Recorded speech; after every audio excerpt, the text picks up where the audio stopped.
And good morning, students. Good morning, sir.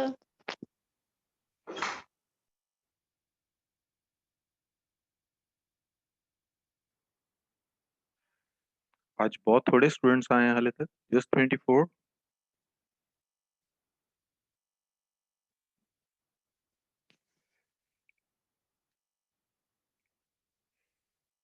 Any specific reason?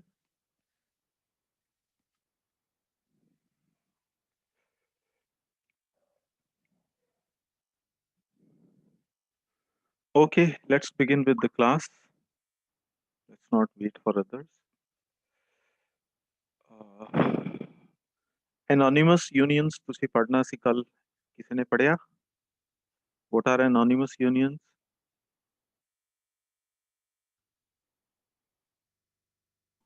Sir ਜਿੰਨਾ Anybody? Unions ਦਾ ਕੋਈ ਨੇਮ ਨਹੀਂ ਹੁੰਦਾ। ਹਾਂ, ਇਹਨਾਂ ਦਾ ਪਰਪਸ ਕੀ ਹੁੰਦਾ ਹੈ? Any idea what is the purpose?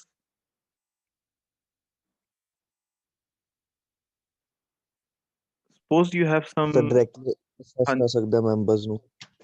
Okay, or suppose you have a set of variables. Sir conserving memory ਲਈ ਹੁੰਦਾ ਸਰ। ਹਾਂਜੀ, ਸ਼ਾਬਾਸ਼, ਠੀਕ ਹੈ।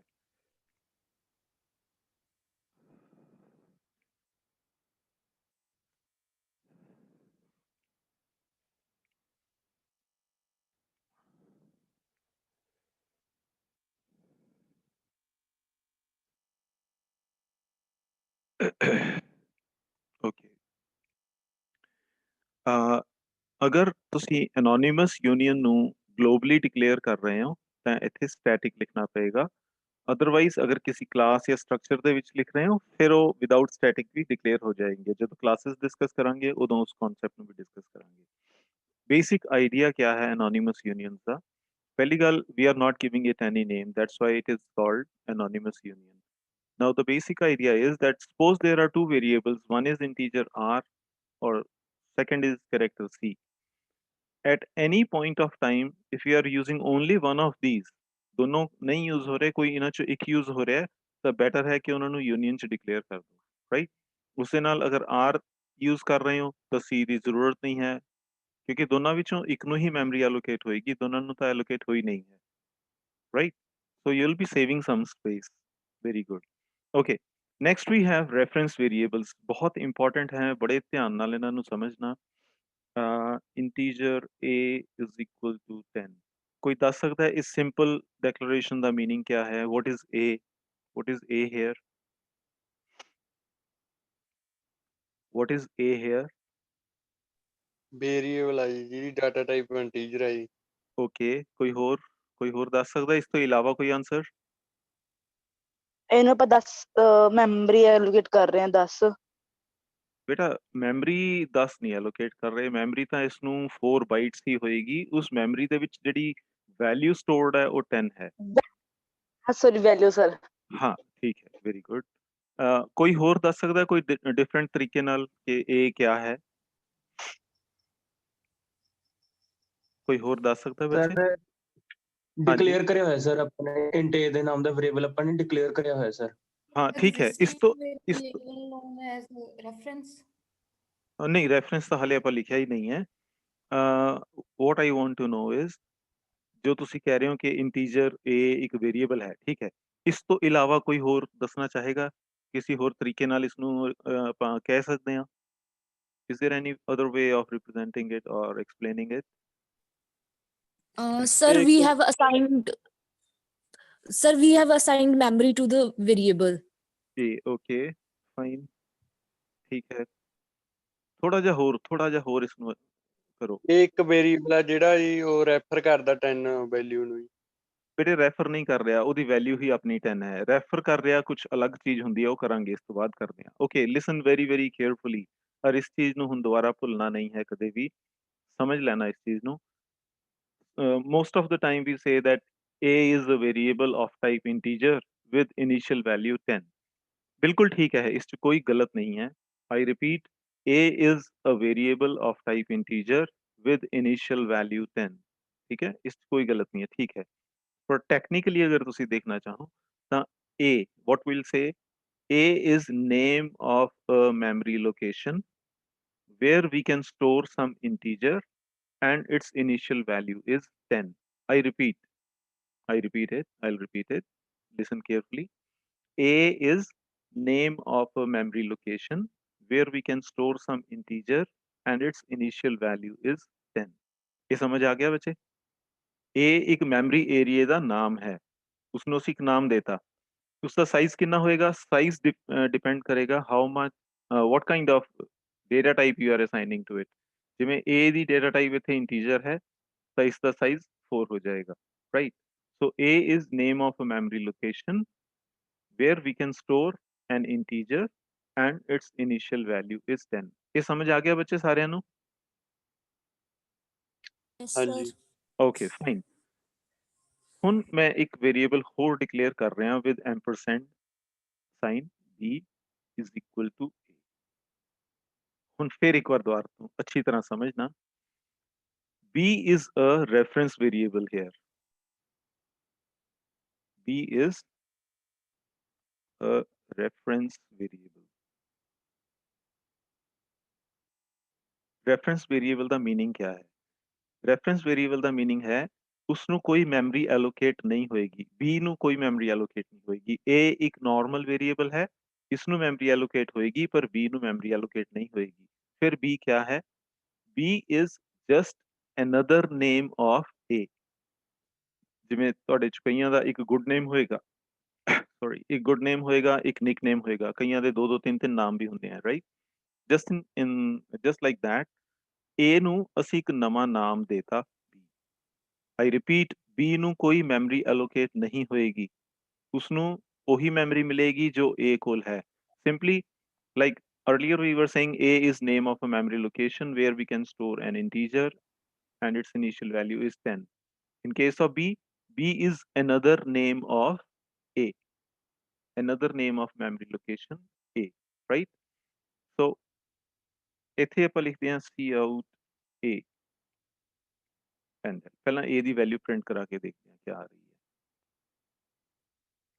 it is 10 okay b the we same ਹੀ ਹੋਏਗੀ let's print it b ਨੂੰ ਵੀ ਪ੍ਰਿੰਟ ਕਰਾ ਕੇ ਦੇਖ ਲੈਂਦੇ ਹਾਂ ਕਿਉਂਕਿ b is now just another name of a right b the value 10 ਹੈ ਹੁਣ ਮੈਂ ਇੱਥੇ ਇੱਕ ਛੋਟਾ ਜਿਹਾ ਚੇਂਜ ਕਰਿਆ b प्लस कर दिया इंक्रीमेंट हो गया तो a ਦੀ ਵੈਲਿਊ ਪ੍ਰਿੰਟ ਕਰਾ ਕੇ ਦੇਖਦੇ ਹਾਂ ਫਿਰ ਕੀ ਹੋਏਗਾ let's just see it a ਦੀ ਵੈਲਿਊ 11 ਹੋ ਗਈ have a look at this a ਦੀ ਇਨੀਸ਼ੀਅਲ ਵੈਲਿਊ 10 ਹੈ b ਨੂੰ ਅਸੀਂ ਰੈਫਰੈਂਸ ਵੇਰੀਏਬਲ ਡਿਕਲੇਅਰ ਕਰਤਾ reference variable means name of some existing another name of some existing variable b ਨੂੰ ਅਸੀਂ ਇੰਕਰੀਮੈਂਟ ਕਰਤਾ ਬੇਸਿਕਲੀ a ਨੂੰ ਇੰਕਰੀਮੈਂਟ ਕਰ ਰਹੇ ਹਾਂ ਨਾ using it's other name so a ਦੀ ਵੈਲਿਊ ਚੇਂਜ ਹੋ ਜਾਏਗੀ ਇੱਕ ਇੰਪੋਰਟੈਂਟ ਗੱਲ ਇਹ ਹੋਈ ਦੂਸਰੀ ਇੰਪੋਰਟੈਂਟ ਗੱਲ ਹੈ ਕਿ ਜਦੋਂ ਕੋਈ ਰੈਫਰੈਂਸ ਵੇਰੀਏਬਲ ਡਿਕਲੇਅਰ ਕਰਨਾ ਹੈ ਤਾਂ ਉਸ ਨੂੰ ਡੈਕਲੇਰੇਸ਼ਨ ਟਾਈਮ ਹੀ ਇਨੀਸ਼ੀਅਲਾਈਜ਼ ਵੀ ਕਰ ਦੇਣਾ ਹੈ ਕਿ ਉਹ ਕਿਸ ਚੀਜ਼ ਦਾ ਰੈਫਰੈਂਸ ਹੈ ਉੱਥੇ ਹੀ ਸਪੈਸੀਫਾਈ ਕਰ ਦੇਣਾ ਅਗਰ ਤੁਸੀਂ ਇਸ ਨੂੰ ਇਸ ਤਰ੍ਹਾਂ ਡਿਕਲੇਅਰ ਕਰਨਾ ਚਾਹੋ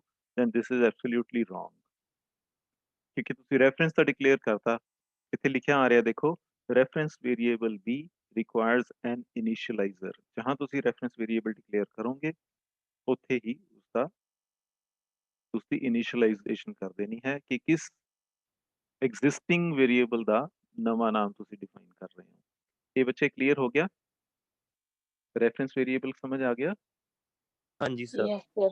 okay it is just another name of some existing variable ਆਪਾਂ ਇਸ ਨੂੰ ਇੱਥੇ ਹੀ ਰੋਕਦੇ ਹਾਂ ਹੁਣ ਅਸੀਂ ਫੰਕਸ਼ਨਸ ਤੇ ਆਨੇ ਆ ਫਿਰ ਉੱਥੇ ਰੈਫਰੈਂਸ ਵੇਰੀਏਬਲਸ ਦਾ ਕਨਸੈਪਟ ਦੁਬਾਰਾ ਆਏਗਾ ਫੰਕਸ਼ਨਸ ਤੋਂ ਵੀ ਪਹਿਲਾਂ ਇੱਕ ਵਾਰ ਪੁਆਇੰਟਰਸ ਕਰਦੇ ਹਾਂ ਪੁਆਇੰਟਰਸ ਤਾਂ ਆਉਂਦੇ ਹੀ ਆ ਸਾਰਿਆਂ ਨੂੰ ਹੈ ਨਾ ਪੁਆਇੰਟਰਸ ਤਾਂ ਆਉਂਦੇ ਆ ਸਾਰਿਆਂ ਨੂੰ किस ਨੂੰ डिफिकल्ट लगते हैं pointers I am waiting for your response pointers ਤਾਂ ਸਾਰਿਆਂ ਨੂੰ ਆਉਣੇ ਚਾਹੀਦੇ ਆ ਬਈ ਓਕੇ ਚਲੋ पॉइंटर्स ਨੂੰ बहुत अच्छी तरह समझना अगर ठीक तरह समझोगे तो इजी है नहीं तो डिफिकल्ट ही लगेंगे हमेशा ही डिफिकल्ट लगेंगे बहुत आराम नाल हौली हौली समझना इसਨੂੰ ਆਪਾਂ बहुत हौली हौली ਕਰਾਂਗੇ ਇਸ ਕਨਸੈਪਟ ਨੂੰ once again what is a A is name of a memory location where we can store an integer and its initial value is 10. Okay, ਹੁਣ ਅਸੀਂ ਕੀ ਕਰਦੇ ਹਾਂ, ਅਸੀਂ ਇੱਕ ਇੰਟੀਜਰ ਪੁਆਇੰਟਰ ਡਿਕਲੇਅਰ ਕਰਦੇ ਹਾਂ IP। ਪੁਆਇੰਟਰ ਕਿਆ ਹੁੰਦਾ ਹੈ? Variable where we store address of Another variable. variable, right? It's a variable where we store address of another variable. ਹੁਣ pointer ਦੇ ਵਿੱਚ ਕਿਆ store ਹੋਏਗਾ? ਹਮੇਸ਼ਾ address. Is it clear? Every pointer will contain an address in it. ਉਹ ਕਿਸੇ ਨਾ ਕਿਸੇ existing variable ਦਾ address ਹੋਏਗਾ। Okay, ਹੁਣ ਅਸੀਂ ਇਸ ਨੂੰ address ਦੇ ਦਿੰਦੇ ਹਾਂ। IP is equal to address of A। ਦੇਖੋ ਇੱਥੇ ਤੱਕ clear ਹੋ ਗਿਆ। ਅਸੀਂ IP ਨੂੰ address provide ਕਰਤਾ ਇੱਕ। Is this thing clear? Yes. Yes, sir. Okay. Yes, मैं A ਦੀ ਜਗ੍ਹਾ I ਲੈ ਲੈਣਾ। I means integer, ਥੋੜਾ ਹੋਰ clear ਹੋ ਜਾਏਗਾ। Okay, I am printing I। ਤੁਸੀਂ ਹੁਣ ਮੈਨੂੰ ਇੱਕ ਇੱਕ ਕਰਕੇ ਦੱਸਣਾ ਇਹ ਕਿਆ ਕਿਆ ਪ੍ਰਿੰਟ ਕਰੇਗਾ। Cout %i, Cout IP, Cout pointer IP, and Cout %IP. So this is statement 1, this is statement 2, this is statement 3, this is statement 4, this is statement 5. ਕੋਈ ਦੱਸ ਸਕਦਾ ਹੈ ਕਿਆ ਕਿਆ ਵੈਲਿਊਜ਼ ਪ੍ਰਿੰਟ ਹੋਣਗੀਆਂ, ਕਿਆ ਕਿਆ ਪ੍ਰਿੰਟ ਹੋਏਗਾ ਇਹਦੇ ਨਾਲ? Anybody who can? Sir I ਵਿੱਚ 10 ਪ੍ਰਿੰਟ ਹੋਏਗਾ। Okay, and I ਵਿੱਚ ਐਡਰੈਸ ਪ੍ਰਿੰਟ ਹੋਏਗਾ sir. IP the I the Very address good, very print. good, IP ਵਿੱਚ ਵੀ ਐਡਰੈਸ ਪ੍ਰਿੰਟ ਹੋਏਗਾ ਸਰ। ਠੀਕ ਹੈ। ਤੇ IP ਪੁਆਇੰਟਰ ਦਾ ਨਹੀਂ ਪਤਾ ਸਰ। Okay, ਲਾਸਟ ਵਾਲਾ। ਪ੍ਰਿੰਟ ਕਰਾਊ ਜੀ। ਹਾਂਜੀ ਹਾਂਜੀ, ਪ੍ਰਦੀਪ ਕੁਝ ਬੋਲੇ ਸੀ। I ਦਾ ਐਡਰੈਸ ਪ੍ਰਿੰਟ ਕਰਾਊ ਇਹ। ਕਿਹੜੀ ਵਾਲੀ ਸਟੇਟਮੈਂਟ ਕਹਿ ਰਹੇ ਹੋ? Pointer IP। ਪੁਆਇੰਟਰ IP ਨਹੀਂ, ਦੇਖੋ ਧਿਆਨ ਨਾਲ ਸਮਝਣਾ, ਬਹੁਤ ਧਿਆਨ ਨਾਲ। ਮੈਂ ਦੁਬਾਰਾ ਇੱਕ ਵਾਰ ਦੱਸਦਾ। I ਕਿਆ ਹੈ? I is name of a memory location where you will store an integer and its initial value is 10. IP क्या है? Just like IP is also name of a memory location where you will store address of some variable, right? IP again is name of a memory location where you will store address of a variable. किस type ਦੇ address variable ਦਾ address store ਕਰੋਗੇ ਉਹ ਇੱਥੇ ਲਿਖਿਆ ਹੁੰਦਾ ਹੈ। ਜਿਸ ਤਰ੍ਹਾਂ ਦੇ ਵੇਰੀਏਬਲ ਦਾ ਐਡਰੈਸ ਸਟੋਰ ਕਰਨਾ ਹੈ ਉਹ ਇੱਥੇ ਲਿਖਿਆ ਹੁੰਦਾ ਹੈ। ਓਕੇ, ਪਹਿਲਾਂ ਇਹ ਦੇਖ ਲਈਏ ਕਿਆ ਕਿਆ ਹੁੰਦਾ ਹੈ। ਅਸੀਂ ਕਿਉਂਕਿ IP ਜੋ ਪੁਆਇੰਟਰ ਹੈ, ਪੁਆਇੰਟਰ ਦੇ ਵਿੱਚ ਹਮੇਸ਼ਾ ਐਡਰੈਸ ਸਟੋਰ ਹੋਏਗਾ, ਅਸੀਂ I ਦਾ ਐਡਰੈਸ ਸਟੋਰ ਕਰ ਲਿਆ। ਫਰਸਟ ਸਟੇਟਮੈਂਟ ਦੇ ਵਿੱਚ I ਦੀ ਵੈਲਿਊ ਪ੍ਰਿੰਟ ਹੋਏਗੀ which is 10। ਸੈਕੰਡ ਸਟੇਟਮੈਂਟ ਦੇ ਵਿੱਚ I ਦਾ ਐਡਰੈਸ ਪ੍ਰਿੰਟ ਹੋਏਗਾ, ਜੋ ਕੁਝ ਵੀ ਹੋ ਸਕਦਾ ਹੈ, ਉਹ ਡਿਪੈਂਡ ਕਰੇਗਾ। ਥਰਡ ਸਟੇਟਮੈਂਟ ਦੇ ਵਿੱਚ IP ਦੇ ਵਿੱਚ ਕਿਆ ਸਟੋਰ ਕਰਿਆ ਅਸੀਂ? ਇਹ ਦੇਖੋ IP ਦੇ ਵਿੱਚ I ਦਾ ਐਡਰੈਸ ਹੈ ਨਾ, ਸੋ ਥਰਡ ਸਟੇਟਮੈਂਟ ਦੇ ਵਿੱਚ ਵੀ I ਦਾ ਐਡਰੈਸ ਹੀ ਸਟੋਰ ਡਿਸਪਲੇ ਕਰੇਗਾ। Fourth statement is very important, ਜਿਹੜੀ ਆਪਾਂ ਬਹੁਤ ਫ੍ਰੀਕੁਐਂਟਲੀ ਅੱਗੇ ਯੂਜ਼ ਵੀ ਕਰਾਂਗੇ। IP ਦੇ ਵਿੱਚ ਕਿਆ ਸਟੋਰਡ ਹੈ? I ਦਾ ਐਡਰੈਸ। ਜਦੋਂ ਅਸੀਂ ਪੁਆਇੰਟਰ IP ਲਿਖਦੇ ਹਾਂ ਤਾਂ ਇਸ ਦਾ ਮਤਲਬ IP ਦੇ ਵਿੱਚ ਜੋ ਐਡਰੈਸ ਸਟੋਰਡ ਹੈ ਉਸ ਐਡਰੈਸ ਤੇ ਕਿਆ ਵੈਲਿਊ ਪਈ ਹੈ। ਮੈਂ ਇੱਥੇ ਲਿਖ ਦੇਣਾ value lying at address stored in IP। IP ਵਿੱਚ ਜਿਸ ਚੀਜ਼ ਦਾ ਐਡਰੈਸ ਹੈ ਉਸ ਐਡਰੈਸ ਤੇ ਜੋ ਵੈਲਿਊ ਪਈ ਹੈ ਉਸ ਨੂੰ ਅਸੀਂ ਰੈਫਰ ਕਰ ਰਹੇ ਹਾਂ। ਲਾਸਟ ਸਟੇਟਮੈਂਟ ਬਹੁਤ ਇੰਪੋਰਟੈਂਟ ਹੈ ਸਮਝਣ ਲਈ ਪੁਆਇੰਟਰਸ ਨੂੰ। ਮੈਂ ਇੱਥੇ ਜਦੋਂ ਕਿਹਾ ਸੀ ਕਿ IP is name of a memory location where will store address of some variable, ਇਹਦਾ ਮਤਲਬ ਅਗਰ ਨਾਮ IP ਹੈ ਤਾਂ ਉਸ IP ਦਾ ਆਪਣਾ ਐਡਰੈਸ ਵੀ ਹੋਏਗਾ। ਸੋ ਫਸਟ ਜੋ ਫਿਫਥ ਸਟੇਟਮੈਂਟ ਹੈ ਉਸ ਦੇ ਵਿੱਚ ਪੁਆਇੰਟਰ ਦਾ ਐਡਰੈਸ ਕਿਆ ਹੈ ਉਹ ਡਿਸਪਲੇ ਕਰੇਗਾ। I'll repeat quickly.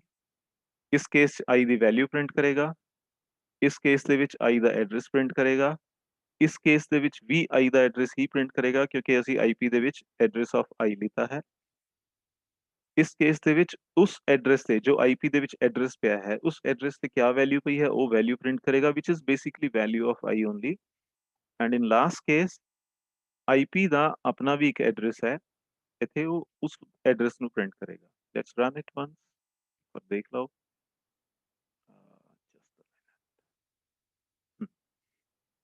First statement ਨਾਲ 10 ਪ੍ਰਿੰਟ ਹੋ ਗਿਆ, ਸੈਕੰਡ ਸਟੇਟਮੈਂਟ ਨਾਲ ip ਦਾ ਐਡਰੈਸ ਪ੍ਰਿੰਟ ਹੋ ਗਿਆ, i ਦਾ ਐਡਰੈਸ ਪ੍ਰਿੰਟ ਹੋ ਗਿਆ। ਥਰਡ ਸਟੇਟਮੈਂਟ ਨਾਲ ਫਿਰ i the he address store ਹੋਣਾ ਹੈ ਕਿਉਂਕਿ ip ਦੇ ਵਿੱਚ i ਦਾ ਐਡਰੈਸ ਅਸੀਂ ਸਟੋਰ ਕੀਤਾ ਹੋਇਆ। ਫੋਰਥ ਸਟੇਟਮੈਂਟ ਦੇ ਵਿੱਚ ਉਸ ਐਡਰੈਸ ਤੇ ਪਈ ਹੋਈ value which is again 10 which is equal to i। And last statement ਹੈ address of pointer itself, address of ip। ਇਹ ਕਲੀਅਰ ਹੋ ਗਿਆ ਬੱਚੇ? ਸਰ ਲਾਸਟ ਜੀ ਪੁਆਇੰਟ sir। ਦੱਸਿਓ ਜੀ। ਬੇਟੇ ਜਿਸ ਤਰ੍ਹਾਂ ਇੱਥੇ i ਦਾ ਐਡਰੈਸ ਪ੍ਰਿੰਟ ਕਰ ਰਿਹਾ ਹੈ ਉਸੇ ਤਰ੍ਹਾਂ ip ਦਾ ਵੀ ਇੱਕ ਆਪਣਾ ਐਡਰੈਸ ਹੈ ਨਾ, ਉਹ ਉਸ ip ਦੇ ਐਡਰੈਸ ਨੂੰ ਪ੍ਰਿੰਟ ਕਰੇਗਾ। ਦੇਖੋ ਡਿਫਰੈਂਟ ਹੈ ਇਹ ਦੋਨੋਂ ਕੇਸਿਸ। ਸੈਕੰਡ ਔਰ ਥਰਡ ਸਟੇਟਮੈਂਟ ਜਿਹੜੀਆਂ ਹੈ, ਸੈਕੰਡ ਔਰ ਥਰਡ ਸਟੇਟਮੈਂਟ ਦੇ ਵਿੱਚ i ਦਾ ਐਡਰੈਸ ਪ੍ਰਿੰਟ ਕਰ ਰਿਹਾ ਹੈ, ip ਦੇ ਵਿੱਚ ਵੀ i ਦਾ ਹੀ ਐਡਰੈਸ ਹੈ। ਸੋ ਇਹ ਦੋ ਸਟੇਟਮੈਂਟਸ ਇਕੁਇਵਲੈਂਟ ਹੈ ਦੋਨੋਂ। ਲਾਸਟ ਸਟੇਟਮੈਂਟ ਦੇ ਵਿੱਚ ip ਦਾ ਆਪਣਾ ਇੱਕ ਐਡਰੈਸ ਹੈ। मैंने ਕਿਹਾ ਨਾ ip is name of a memory location where you can store address of a variable। ਤਾਂ ਉਸ memory location ਦਾ ਐਡਰੈਸ ਕਿਆ ਹੈ ਉਹ pointer %ip ਦੇ ਥਰੂ ਪਤਾ ਲੱਗ ਜਾਏਗਾ। ਸੋ you can see ਇਹ ਵੈਲਿਊ ਠੀਕ ਹੈ ਡਿਫਰੈਂਟ ਸਰ। ਹੈ, ਇਹ ਵੈਲਿਊ ਡਿਫਰੈਂਟ ਹੈ। ਚਲੇ ਅੱਗੇ ਚਲੇ ਬੱਚੇ? Yes sir. ओके ठीक है। ਇਹ ਤਾਂ ਸੀਗਾ ਆਪਾਂ ਇੰਟੀਜਰ ਡਿਕਲੇਅਰ ਕਰ ਲਿਆ ਸੀ। Let's have a character. character c is equal to say a and character pointer cp is equal to address of c। ਇੱਥੇ ਵੀ ਕਰ ਲੈਣੇ ਆ is equal to address of i। okay fine। ਹੁਣ ਦੇਖੋ a integer pointer ਹੋ ਗਿਆ, a character pointer ਹੋ ਗਿਆ, ਠੀਕ ਹੈ। okay integer ਦਾ ਸਾਈਜ਼ ਕਿੰਨਾ ਬੱਚੇ? what's the size of integer? 4 4 byte। very good। character the size ਕਿੰਨਾ ਹੈ? 1 2 ਬਾਈ 1 1 ਬਾਈਟ ਹੈ, sorry। 2 ਨਹੀਂ ਬੱਚੇ, 1 ਬਾਈਟ ਹੈ। ਓਕੇ ਜਦੋਂ ਅਸੀਂ ਇੱਥੇ ਪੁਆਇੰਟਰ ਤੋਂ ਪਹਿਲਾਂ ਇੰਟੀਜਰ ਜਾਂ ਕੈਰੈਕਟਰ ਲਿਖਦੇ ਹਾਂ ਤਾਂ ਇਸ ਦਾ ਮਤਲਬ ਹੈ, ਧਿਆਨ ਨਾਲ ਸਮਝਣਾ, ਬਹੁਤ ਧਿਆਨ ਨਾਲ। ਜਦੋਂ ਅਸੀਂ ਪੁਆਇੰਟਰ ਤੋਂ ਪਹਿਲਾਂ ਉਹਦੀ ਟਾਈਪ ਲਿਖਦੇ ਹਾਂ ਇੰਟੀਜਰ ਪੁਆਇੰਟਰ ਔਰ ਕੈਰੈਕਟਰ ਪੁਆਇੰਟਰ, ਤਾਂ ਇਸ ਦਾ ਮਤਲਬ ਹੈ ਜੋ ਐਡਰੈਸ ਆਈਪੀ ਜਾਂ ਸੀਪੀ ਦੇ ਵਿੱਚ ਸਟੋਰਡ ਹੈ ਉਸ ਐਡਰੈਸ ਤੋਂ ਕਿੰਨੀਆਂ ਬਾਈਟਸ ਨੂੰ ਰੀਡ ਕਰਨਾ ਹੈ। Like in this case it will read 4 bytes from that address। like in this case it will read only 1 byte from that address। ये clear हो गया बच्चे? क्योंकि कैरेक्टर पॉइंटर है it will point to only 1 byte। so उस address तो जो CP ਦੇ ਵਿੱਚ ਹੈ it will read only 1 byte। IP ਦੇ ਕੇਸ ਦੇ ਵਿੱਚ ਕਿਉਂਕਿ ਇੰਟੀਜਰ ਪੁਆਇੰਟਰ ਹੈ, ਜੋ ਐਡਰੈਸ ਅਸੀਂ ਆਈਪੀ ਨੂੰ ਦਵਾਂਗੇ ਉਸ ਐਡਰੈਸ ਤੋਂ ਇਹ 4 ਬਾਈਟਸ ਨੂੰ ਰੀਡ ਕਰੇਗਾ। ਇਸ ਦਿਸ ਥਿੰਗ ਕਲੀਅਰ? Yes ਹਾਂਜੀ sir। ਵੈਰੀ ਗੁੱਡ, ਠੀਕ ਹੈ। ਓਕੇ ਹੁਣ ਤੁਸੀਂ ਮੈਨੂੰ ਕੋਈ ਇਹ ਦੱਸ ਸਕਦਾ ਹੈ ਕਿ ਆਈਪੀ ਦਾ ਸਾਈਜ਼ ਕਿੰਨਾ ਹੈ ਤੇ ਸੀਪੀ ਦਾ? ਹੁਣੀ ਜਿਵੇਂ ਤੁਸੀਂ ਦੱਸਿਆ ਕਿ ਆਈ ਇੰਟੀਜਰ ਹੈ, ਇਸ ਦਾ ਸਾਈਜ਼ 4 ਬਾਈਟਸ ਹੈ, ਸੀ ਕਰੈਕਟਰ ਹੈ, ਇਸ ਦਾ ਸਾਈਜ਼ 1 ਬਾਈਟ ਹੈ। ਆਈਪੀ ਦਾ ਸਾਈਜ਼ ਕਿੰਨਾ ਹੈ ਔਰ ਸੀਪੀ ਦਾ ਸਾਈਜ਼ ਕਿੰਨਾ ਹੈ, ਕੋਈ ਦੱਸੇਗਾ ਬੱਚੇ? ਐਨੀਬਡੀ? सेम है वो। ਸੇਮ ਹੀ ਰਹੂਗਾ ਸਰ ਸਾਈਜ਼ ਤਾਂ। ਸਾਈਜ਼ ਕਿਉਂ ਸੇਮ ਹੈ ਬੱਚੇ? ਰਾਜਵਿੰਦਰ ਤੁਸੀਂ ਦੱਸੋ। सीपी ने 1 और आई ਸੀਪੀ ਦਾ 1 ਐਂਡ ਆਈਪੀ ਦਾ? फोर। ਹਾਂਜੀ ਹੋਰ ਅੱਛਾ, ਮੈਂ ਸੋਚਿਆ ਕਿਤੇ ਕਹਿ ਰਹੇ ਹੋ ਆਈਪੀ ਔਰ ਸੀਪੀ ਦਾ ਸਾਈਜ਼ ਸੇਮ ਹੋਏਗਾ, ਇਕੁਅਲ ਹੋਏਗਾ। so you are saying IP is 4 and CP is 1। कोई इस तो डिफरेंट आंसर दे रहे हैं? Anybody who's having any different answer than this? क्योंकि ये आंसर गलत है बच्चे। देखो आप इत्थे हुण लिखते हैं सी आउट साइज ऑफ, सब तो पहला आई दा साइज देखते हैं कितना है। All of you know it कि आई दा साइज 4 है। फिर भी एक बार देख लेंगे। चलो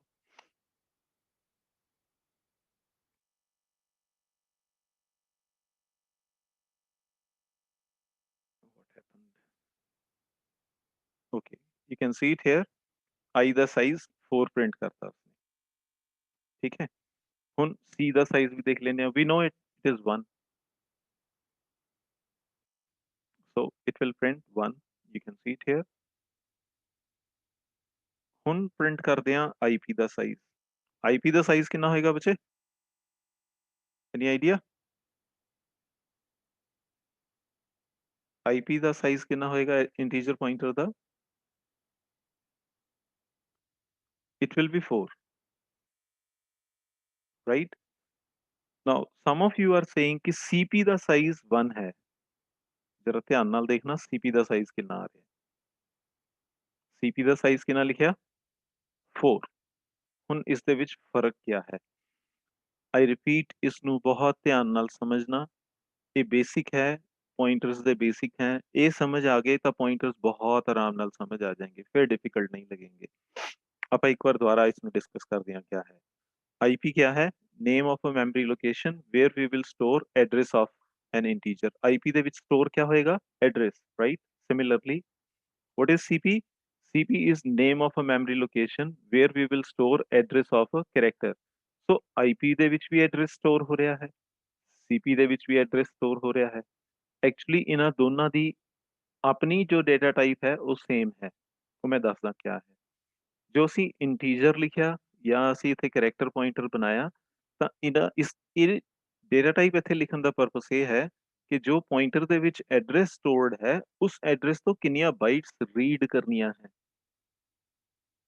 ਇੱਥੇ ਸੀਪੀ ਹੈ ਸੀਪੀ ਦੇ ਵਿੱਚ ਜੋ ਐਡਰੈਸ ਸਟੋਰਡ ਹੈ ਕਿਉਂਕਿ ਇਹ ਕੈਰੈਕਟਰ ਟਾਈਪ ਹੈ ਸੀਪੀ ਦੇ ਵਿੱਚ ਜੋ ਐਡਰੈਸ ਸਟੋਰਡ ਹੈ ਉਸ ਤੋਂ ਅਸੀਂ 1 ਬਾਈਟ ਰੀਡ ਕਰਾਂਗੇ ਆਈਪੀ ਦੇ ਵਿੱਚ ਜੋ ਐਡਰੈਸ ਸਟੋਰਡ ਹੈ ਉਸ ਤੋਂ ਅਸੀਂ 4 ਬਾਈਟਸ ਰੀਡ ਕਰਾਂਗੇ ਇਹ ਮੈਂ ਤੁਹਾਨੂੰ ਕਾਫੀ ਵਾਰ ਦੱਸਦਾ ਰਾਈਟ ਹੁਣ ਇਸ ਦਾ ਆਪਣਾ ਸਾਈਜ਼ ਆਈਪੀ ਦਾ ਵੀ ਤੁਹਾਨੂੰ ਦੇਖ ਲਿਆ ਸੀਪੀ ਦਾ ਵੀ ਦੇਖ ਲਿਆ ਇਹਨਾਂ ਦਾ ਸਾਈਜ਼ 4 ਹੁੰਦਾ ਹੈ ਤੇ ਪੁਆਇੰਟਰ ਦੀ ਜੋ ਡਾਟਾ ਟਾਈਪ ਹੈ pointers data type is unsigned integer बहुत इंपॉर्टेंट है ये चीज समझना कि पॉइंटर ਦੀ ਜੋ ਆਪਣੀ ਡਾਟਾ ਟਾਈਪ ਹੈ ਇਨਬਿਲਟ ਡਾਟਾ ਟਾਈਪ ਹੈ ਉਹ ਅਨਸਾਈਨਡ ਇੰਟੀਜਰ ਹੈ ਕਿਉਂ ਕਿਉਂਕਿ ਪੁਆਇੰਟਰ ਦੇ ਵਿੱਚ ਅਸੀਂ ਐਡਰੈਸ ਸਟੋਰ ਕਰਨਾ ਹੈ ਐਡਰੈਸ ਕਦੇ ਵੀ 네ਗੇਟਿਵ ਨਹੀਂ ਹੁੰਦਾ ਮੈਮਰੀ ਦਾ ਐਡਰੈਸ ਕਦੇ ਵੀ 네ਗੇਟਿਵ ਨਹੀਂ ਹੁੰਦਾ ਉਹ ਹਮੇਸ਼ਾ 0 ਤੋਂ ਸਟਾਰਟ ਹੁੰਦਾ ਹੈ ਇਸ ਕਰਕੇ ਇਸ ਦੀ ਡਾਟਾ ਟਾਈਪ ਬਾਈ ਡਿਫਾਲਟ ਜੋ ਇਨਬਿਲਟ ਹੈ ਉਹ ਅਨਸਾਈਨਡ ਇੰਟੀਜਰ ਹੈ ਸਮਝ ਆ ਗਿਆ ਬੱਚੇ ਪੁਆਇੰਟਰ ਦੀ ਆਪਣੀ ਡਾਟਾ ਟਾਈਪ ਕੀ ਹੈ ਅਨਸਾਈਨਡ ਇੰਟੀਜਰ ਤੁਸੀਂ ਜਿਸ ਮਰਜ਼ੀ ਚੀਜ਼ ਲਈ ਪੁਆਇੰਟਰ ਡਿਕਲੇਅਰ ਕਰਿਆ ਹੋਵੇ ਚਾਹੇ ਫਲੋਟ ਲਈ ਕਰਿਆ ਚਾਹੇ ਡਬਲ ਲਈ ਕਰਿਆ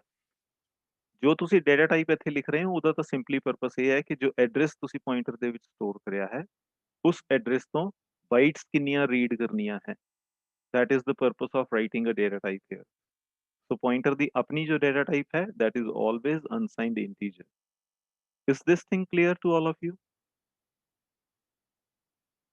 Yes, sir. Yes, ਸਾਰਿਆਂ sir. ਨੂੰ ਕਲੀਅਰ ਹੋ ਗਈ ਕਿਸੇ ਨੂੰ ਡਾਊਟ ਹੈ ਤਾਂ ਮੈਨੂੰ ਦੱਸੋ we can discuss it again sir अगर इसमें अनसाइंड इंटीजर मतलब इसकी डेटा टाइप है तो फिर जो एक ही हमने तो स्टोर करना है एक बाइट यूज करनी है उसमें करैक्टर में तो बाकी बाइट्स फिर वेस्ट बेटा जाएंगी नहीं नहीं नहीं आप चीज नहीं समझ पा रहे हो मैं आपको बताता हूँ एक minute just a minute let us use Sir. something wait let us use something else for this purpose paint ਦੇ through ਤੁਹਾਨੂੰ ਸਮਝਾਣਾ suppose a memory है right and here is the starting address of it ਜਿਹੜਾ 0 है here is the ending address of it कुछ भी मान लो let it be 10,000 है कुछ भी मान लो assume कर लो somewhere in this memory you have declared a variable which is I variable ਤੁਸੀਂ declare ਕਰਤਾ somewhere in memory right and ਉਸ ਦੀ ਤੁਸੀਂ ਇੱਕ initial value ਦੇਤੀ which is 10 ਇਹ clear ਹੋ ਗਿਆ ਬੱਚੇ yes sir just in the same way ਤੁਸੀਂ ਇੱਕ variable ਹੋਰ declare ਕਰਿਆ but now instead of integer ਇੱਕ ਮਿੰਟ ਇਸ ਨੂੰ ਲਿਖ ਲੈਂਦੇ ਆ ਇੱਥੇ ਕਿ ਇਹ integer ਹੈ ਇਹ ਇੰਟੀਜਰ ਆਈ ਹੈ ਰਾਈਟ। ਇੱਥੇ ਅਸੀਂ ਡਿਕਲੇਅਰ ਕਰਿਆ ਇੰਟੀਜਰ ਪੁਆਇੰਟਰ IP। इसमें बहुत अच्छी तरह समझना। ओके नाउ क्योंकि इंटीजर आई भी मैमरी च है IP भी मैमरी च है, दोनों का एक अपना अपना एड्रेस भी होएगा राइट। हुण असी की करिया we have written a statement here, let us write here IP is equal to address of I। इसका मतलब क्या है, मैमरी दे विच जो I का एड्रेस है वो इत्थे स्टोर हो जाएगा, जो भी I का एड्रेस है that will be stored here. Let's assume it is 1220, कुछ भी मान लो right. Let's assume it is 1220। हुन इंटीजर दा साइज कितना है बच्चे, what's the size of integer? 4 bytes 4 bytes. It means 1220 ते जाके इट विल रीड 4 बाइट्स, ਤਾਂ ਉਹ ਪੂਰਾ ਇੰਟੀਜਰ I ਨੂੰ ਰੀਡ ਕਰ ਲਏਗਾ। ਇਹ ਚੀਜ਼ ਕਲੀਅਰ ਹੋ ਗਈ। IP ਦੇ ਵਿੱਚ ਕਿਆ ਸਟੋਰ ਕਰ ਰਹੇ ਹਾਂ ਅਸੀਂ, we are storing an address. Just in the same way suppose ਸਾਡੇ ਕੋਲ ਇੱਕ ਕੈਰੈਕਟਰ ਪੁਆਇੰਟਰ ਹੈ, ਕੈਰੈਕਟਰ ਪੁਆਇੰਟਰ CP ਦੇ ਵਿੱਚ ਕਿਆ ਸਟੋਰ ਹੋਏਗਾ, स्टोर क्या होएगा? Yes, what will be stored in CP? address Address of a character. variable Listen carefully. It is address of a character, not a character. IP ਦੇ ਵਿੱਚ ਕਿਆ ਸਟੋਰ ਹੋ ਰਿਹਾ? Address of an integer, not an integer, right? So ਦੋਨਾਂ ਦੇ ਵਿੱਚ whether it is integer IP or whether it is character pointer CP, ਦੋਨਾਂ ਦੇ ਵਿੱਚ addresses store ਹੋ ਰਹੇ ਨੇ। So addresses जो हैं वो हमेशा positive ਹੁੰਦੇ ਨੇ, right? So जो pointer है उसका अपना डाटा टाइप क्या है, उसकी अपनी डेटा टाइप क्या है? Unsigned integer. ਜਦੋਂ ਤੁਸੀਂ ਇੱਥੇ ਕੈਰੈਕਟਰ ਲਿਖਦੇ ਹੋ when you write something like this here, ਜਦ ਤੁਸੀਂ ਇੱਥੇ ਲਿਖਦੇ ਹੋ like here ਤੁਸੀਂ ਕੈਰੈਕਟਰ ਲਿਖ ਰਹੇ ਹੋ ਜਾਂ ਤੁਸੀਂ ਇੰਟੀਜਰ ਲਿਖ ਰਹੇ ਹੋ, ਤਾਂ ਉਸ ਦਾ ਮੀਨਿੰਗ ਇਹ ਹੈ ਕਿ IP ਜਾਂ CP ਦੇ ਵਿੱਚ ਜੋ ਵੀ ਐਡਰੈਸ ਤੁਸੀਂ ਸਟੋਰ ਕਰਿਆ ਹੈ उस एड्रेस तो किन्नियां बाइट्स नु रीड करना है। अगर इंटीजर है तो 4 बाइट्स रीड करेगा उस एड्रेस तो, अगर कैरेक्टर है it will read only 1 byte. Is this thing clear? yes sir हुन क्लियर हो गया बच्चे, कोई कंफ्यूजन तो नहीं है? yes sir ओके सो कुछ चीज़ां फिर ਆਪਾਂ ਇੱਕ ਵਾਰ ਰਿਪੀਟ ਕਰ ਲੈਂਦੇ ਹਾਂ ਤਾਂ ਕਿ ਕਲੈਰਿਟੀ ਪ੍ਰੋਪਰ ਹੋ ਜਾਏ। I'll repeat. ਪਹਿਲੀ ਗੱਲ, ਜਦੋਂ ਤੁਸੀਂ ਇੱਕ ਪੁਆਇੰਟਰ ਡਿਕਲੇਅਰ ਕਰ ਰਹੇ ਹੋ ਉਸ ਦਾ ਮਤਲਬ ਹੈ ਉਸ ਪੁਆਇੰਟਰ ਦੇ ਵਿੱਚ ਕੋਈ ਐਡਰੈਸ ਸਟੋਰ ਹੋਏਗਾ।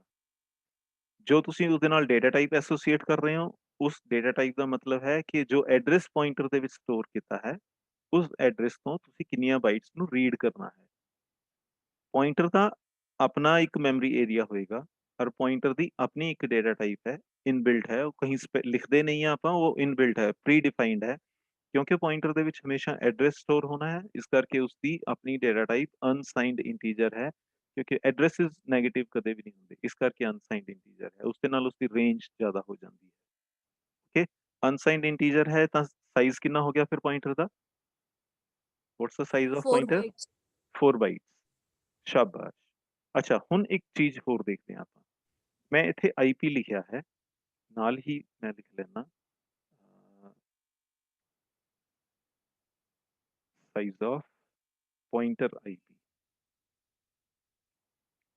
सिमिलरली इत्थे नवी लाइन च आपां लै जांदे हां, let's write CP, size of CP and size of pointer CP।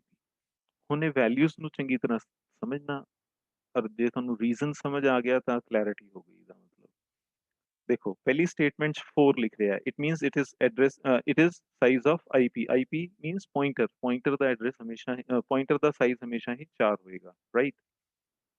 इत्थे की है, now it is pointer IP means जिस मेमोरी नु वो रेफर कर रहा है उसका साइज कितना है, दैट इज 4, क्योंकि IP इंटीजर नु रेफर कर रहा है। You can see it here, इत्थे ਅਸੀਂ इंटीजर नु रेफर कर रहे हैं, सो उसका साइज होएगा 4।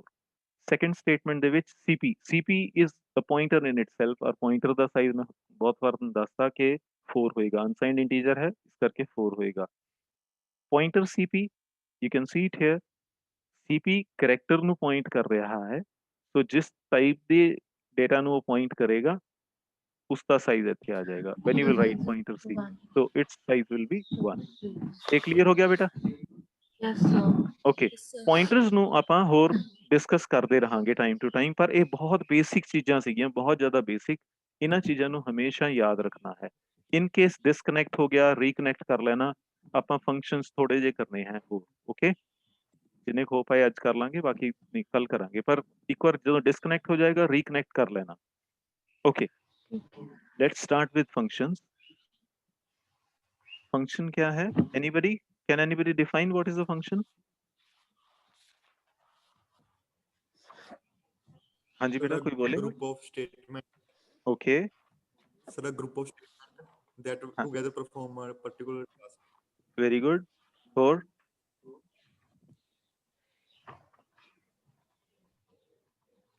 So ਦੋ ਟਾਈਪਸ ਦੇ ਫੰਕਸ਼ਨ ਹੁੰਦੇ ਨੇ, ਇੱਕ ਲਾਇਬ੍ਰੇਰੀ ਤੇ ਇੱਕ ਯੂਜ਼ਰ ਡਿਫਾਈਨ। ਉਹ ਟਾਈਪਸ ਆਪਾਂ ਬਾਅਦ ਚ ਕਰਾਂਗੇ, ਪਹਿਲਾਂ ਫੰਕਸ਼ਨ ਦੱਸੋ ਕੀ ਹੁੰਦਾ ਹੈ? Collection of statements, sir. Collection or set of statements that perform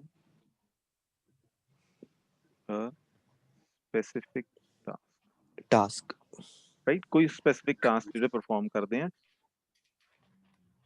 ਉਹਨਾਂ statements the set put together in a separate entity. So that entity is called a function. ठीक है? एक बड़ी simple जी example है, ਤੁਸੀਂ ਜਿਵੇਂ ਮੈਂ ਲੈ ਲੈਂਦਾ void f1 ਇਹ function ਬਣ ਗਿਆ, ਇਹਦੇ ਵਿੱਚ ਲਿਖਤਾ cout testing function, simple, ਹੋਰ ਕੁਛ ਨਹੀਂ ਕਰਿਆ। ਹੁਣ ਇਹ function ਮੈਂ ਬਣਾ ਲਿਆ, ਇਹਦੇ ਵਿੱਚ ਚਾਹੇ ਇੱਕ statement ਹੈ ਜਾਂ multiple statement ਹੈ, it depends, case to case vary ਕਰੇਗਾ। ਹੁਣ f1 function ਨੂੰ ਅਸੀਂ ਇੱਥੇ ਕਾਲ ਕਰ ਲਿਆ, let's see what will happen। function ਕਾਲ ਹੋ ਜਾਏਗਾ ਔਰ ਉੱਥੇ ਉਹ ਲਿਖੇਗਾ, ਬੱਚੇ ਮਿਊਟ ਕਰ ਲਿਆ ਕਰੋ ਨਾਲ ਦੀ ਨਾਲ, ਅਗਰ ਨਹੀਂ ਡਿਸਕਸ ਕਰ ਰਹੇ ਤਾਂ ਮਿਊਟ ਕਰ ਲਿਆ ਕਰੋ। Okay, so here it will write testing function और फिर एग्जीक्यूट होके बाहर आ जाएगा। There are a few things which you need to know। सब तो पहला एक बार फिर लिख लेने हैं function। Okay, so there are 3 concepts related with functions। सब तो पहला है function declaration, दूसरा है function definition, तीसरा है function call। So what is function declaration? ਜਦੋਂ ਤੁਸੀਂ ਸਿਰਫ ਉਸ ਦੀ data type return data type ਲਿਖਦੇ ਹੋ, ਫੰਕਸ਼ਨ ਦਾ ਨਾਮ ਲਿਖਦੇ ਹੋ, ਜੇ ਕੋਈ ਪੈਰਾਮੀਟਰਸ ਹੈ ਤਾਂ ਉਹਨਾਂ ਨੂੰ ਲਿਖਦੇ ਹੋ। ਫੰਕਸ਼ਨ ਡਿਕਲੇਅਰ ਕਿਸ ਤਰ੍ਹਾਂ ਕਰਦੇ हैं वो भी एक मिनट लिख लेने हैं।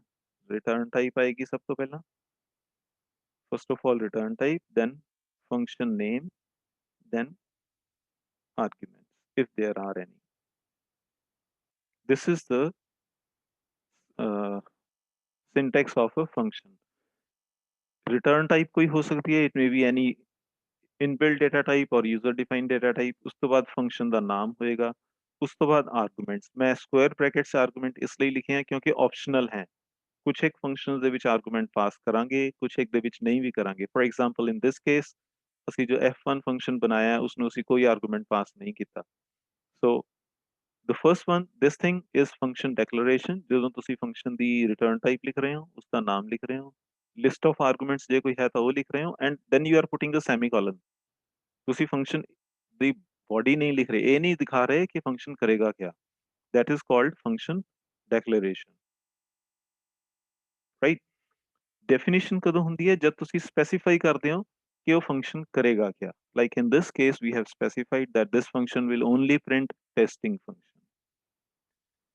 ਫਿਰ ਫੰਕਸ਼ਨ ਕਾਲ ਕਦੋਂ ਹੁੰਦੀ ਹੈ? ਜਦੋਂ ਉਸ ਫੰਕਸ਼ਨ ਨੂੰ ਅਸੀਂ ਯੂਜ਼ ਕਰਦੇ ਹਾਂ ਕਿਤੇ, ਜਿਵੇਂ ਮੇਨ ਦੇ ਵਿੱਚ ਅਸੀਂ ਉਸ ਫੰਕਸ਼ਨ ਨੂੰ ਯੂਜ਼ ਕਰ ਲਿਆ, we call it a function call। ਸੋ ਜਦੋਂ ਫੰਕਸ਼ਨ ਕਾਲ ਕਰਾਂਗੇ ਤਾਂ ਕੰਟਰੋਲ ਜੋ ਹੈ ਉਹ ਫੰਕਸ਼ਨ ਦੇ ਵਿੱਚ ਚਲਾ ਜਾਏਗਾ, ਫੰਕਸ਼ਨ ਦੀ ਬੋਡੀ ਨੂੰ ਐਗਜ਼ੀਕਿਊਟ ਕਰੇਗਾ, ਬਾਹਰ ਆਏਗਾ और वापस ਉੱਥੇ आ जाएगा जहां फंक्शन कॉल थी। so let's run it once again। writing testing function, ਉਸ ਤੋਂ ਬਾਅਦ ਉਹ ਬਾਹਰ ਆ ਗਿਆ, and that's all. ਆਪਾਂ ਇਹਨੂੰ ਦੇਖ ਵੀ ਲੈਂਦੇ ਆ, ਇੱਥੇ ਲਿਖ ਦਿੰਦੇ ਆ C out, reaching here,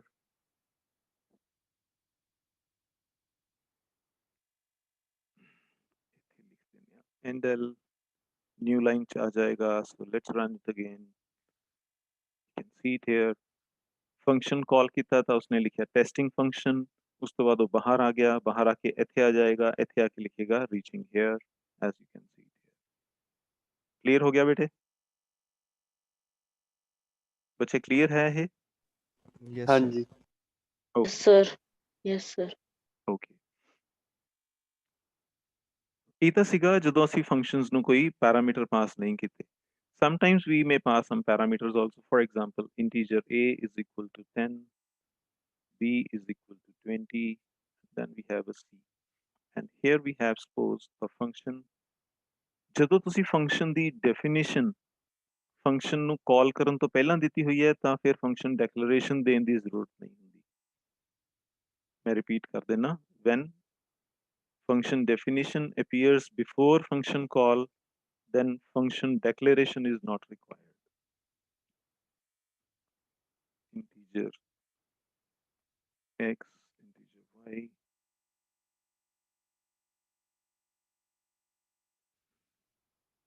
return x plus y. Okay. ਪਹਿਲਾਂ ਅਸੀਂ void ਲਿਖਿਆ ਸੀ, void ਦਾ ਮਤਲਬ ਹੈ ਕਿ function ਕੁਝ ਵੀ return ਨਹੀਂ ਕਰਦਾ, ਇਸ ਕਰਕੇ ਉੱਥੇ ਕੋਈ return statement ਨਹੀਂ ਸੀ। ਹੁਣ ਅਸੀਂ ਲਿਖਤਾ integer. It means this function will do something, and after that after completing its job, it will return some value. ਹੁਣ ਇਸ ਨੂੰ ਅਸੀਂ ਦੋ parameters ਵੀ ਪਾਸ ਕਰਤੇ। So what this function is doing, it is performing sum of x and y, ਔਰ ਉਸ sum ਨੂੰ as a result ਉਹ return ਕਰ ਰਿਹਾ ਹੈ।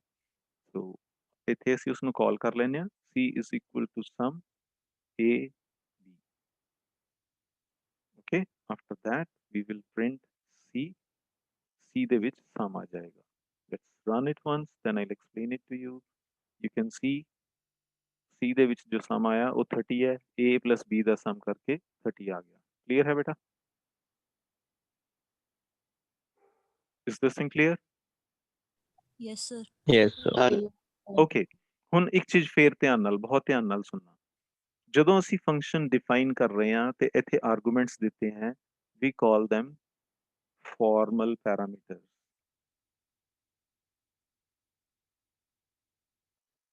जो आर्गुमेंट्स